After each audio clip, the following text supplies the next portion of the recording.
বরাক দর্পণ studio. নমস্কার সবাইকে, news Barak দর্পণ স্টুডিওর পক্ষ থেকে শুভ বাংলা নববর্ষের আন্তরিক প্রীতি, শুভেচ্ছা ও ভালোবাসা। যে সকল শ্রোতা আমার এই ইউটিউব নিউজ চ্যানেলের সঙ্গে যুক্ত আছেন বা যারা এখনো যুক্ত হননি, তাদের সবাইকে আমার বিনম্র অনুরোধ, চ্যানেলটিকে বেশি বেশি করে শেয়ার করুন এবং অন্যদেরকেও দেখার সুযোগ করে দিন। সদ্য বিধানসভা নির্বাচন শেষ হয়েছে। বেশ কয়েকদিন গণতন্ত্রের এক বৈচিত্র্যময় উৎসবের সাথে আমরা যুক্ত ছিলাম। ভোটাররা নিজ নিজ প্রার্থীদেরকে বিজয়ী করার জন্য বিভিন্ন রাজনৈতিক দলের প্রচারের ভূমিকায় স্বতঃস্ফূর্তভাবে দিন রাত কাজ করেছেন। আগামী মে মাসের 4 তারিখ ভোট গণনার, তারপর বিজয় উৎসব পালন করব। আমি কিছু প্রশ্ন জনতার কাছে তুলে ধরার চেষ্টা করছি। যে সকল রাজনৈতিক দলের আর্থিক অবস্থান খুবই মজবুত বা যাহারা ততটা আর্থিক দিক দিয়ে সবল নন, প্রত্যেক দলই তাদের সর্বশেষ পছন্দের প্রার্থীকে মনোনয়ন দিয়েছেন। প্রত্যেকটি নির্বাচনে নির্বাচন কমিশনের পক্ষ থেকে যে সকল বিধিবিধান আরোপ করা হয় তা কি যথাযথভাবে পালন করা হয়?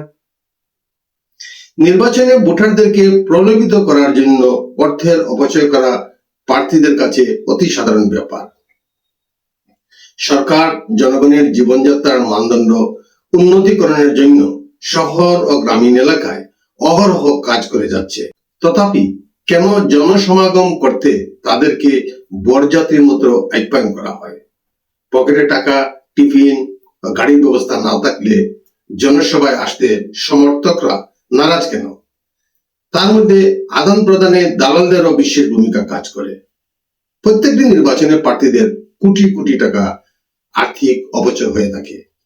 বিজয়ী হলে ইলেকশন খরচা সুদে আসলে বের করতে হবে এবং পরবর্তী পরীক্ষার জন্য অর্থ গচ্ছিত করে রাখতে হবে। তাই যদি হয় তবে সরকারি প্রকল্পগুলির সফল বাস্তবায়ন কখনো সম্ভব হবে বলে আশা করা অনুচিত। আগামী 2029-এ নাকি লোকসভা বিধানসভা সর্বভারতে একসাথে হওয়ার কথা। তাই প্রতিনিধিরা দায়িত্ব নেওয়ার পরই অঙ্ক কষতে শুরু করবেন। আগামী 3 বছর পরের মেয়াদের মধ্যে পুনরায় প্রতিষ্ঠিত হওয়ার জন্য প্রস্তুতি নিতে হবে। সরকার হয়তো পুনর্বিবেচনা করে বিধায়কদের পেনশনের ব্যবস্থা চালু রাখতে পারে। সরকারের পেনশন নীতি হলো 5 বছর পূর্ণ মেয়াদে সরকারে থাকতে হবে।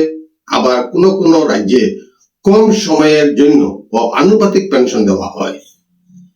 যেসব প্রাক্তন বিধায়ক একাধিক মেয়াদে দায়িত্ব পালন করেছেন তারা সাধারণত প্রথম মেয়াদের পর প্রতিটি অতিরিক্ত বছরের জন্য বাড়তি বা অতিরিক্ত পেনশনের অধিকারী হন।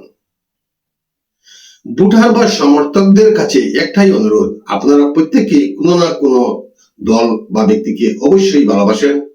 আমরা অনেকেই দলের নীতি বা আদর্শ নিয়ে ভাবি না, কারণ দলনেতার কাজকর্ম দেশের জনগণ ও রাষ্ট্রহিতে কতটুকু গ্রহণযোগ্য এবং তার বাস্তবতা কতটুকু সেটাই কিন্তু বিচার্য বিষয়।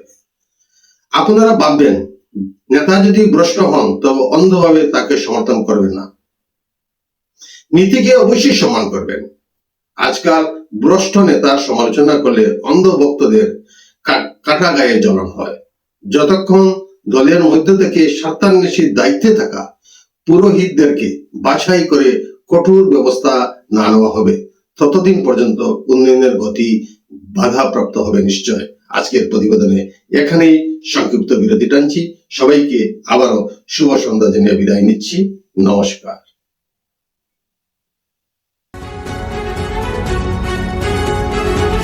নিউজ বরাক দর্পণ স্টুডিও।